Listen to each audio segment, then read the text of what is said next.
નમસ્તે, જય માતાજી મિત્રો. આજના વિડીયોની અંદર એક નાનકડી એવી વાર્તા છે. શિયાળાનો સમય હતો, રાત્રિ હતી અને ઠંડીનું પ્રમાણ વધારે હતું. એવામાં બે બાળકો હતા જે રોડ રસ્તા ઉપર છે સૂતા હતા. તેમની પાસે ઓઢવા માટે તો કાંઈ નહોતું, પરંતુ માત્ર બે ત્રણ છાપા હતા. તે છાપું ઓઢીને છે સૂતા હતા બે બાળકો. અને એમાંથી એક બાળકે છે બીજા બાળકને કહ્યું કે આપણી પાસે છાપું તો છે, તો જેની પાસે છાપું પણ નથી તેના માટે કેવું થતું હશે. આ ઠંડી છે કેટલી એમના માટે મુશ્કેલી બનતી હશે. વિચાર કરો કે તેમની પાસે માત્ર ને માત્ર છે છાપું છે, છતાં પણ એ એવું વિચારે છે કે આપણી પાસે કાંઈ નથી તો છાપું તો છે, પણ જેની પાસે છાપું પણ નથી તેના માટે શું હાલત થતી હશે તેની.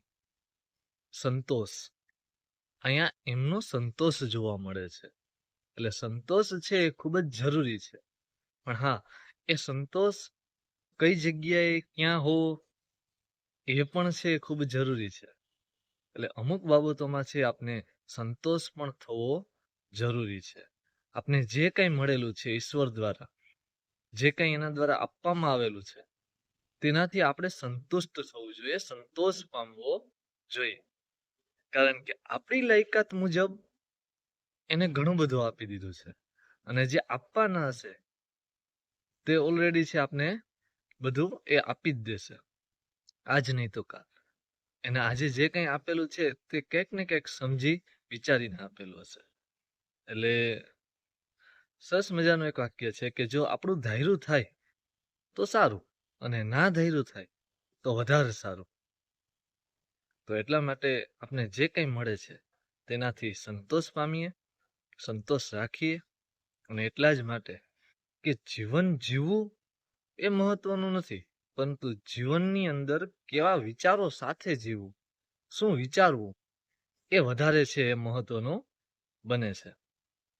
તો એટલા જ માટે આ નાનકડી એવી વાર્તા છે જે આપણે ઘણું બધું છે શીખડાવી જાય છે.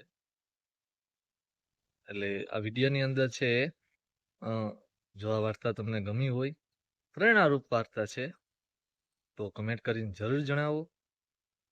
આગળના વિડીયોમાં આવી જ કોઈ નાનકડી એવી વાર્તા, કોઈ નાનકડો એવો વિચાર કે કોઈ એવી વાસ્તવિક ઘટના સાથે છે મળીએ. ત્યાં સુધી જોડાયેલા રહો. જય માતાજી.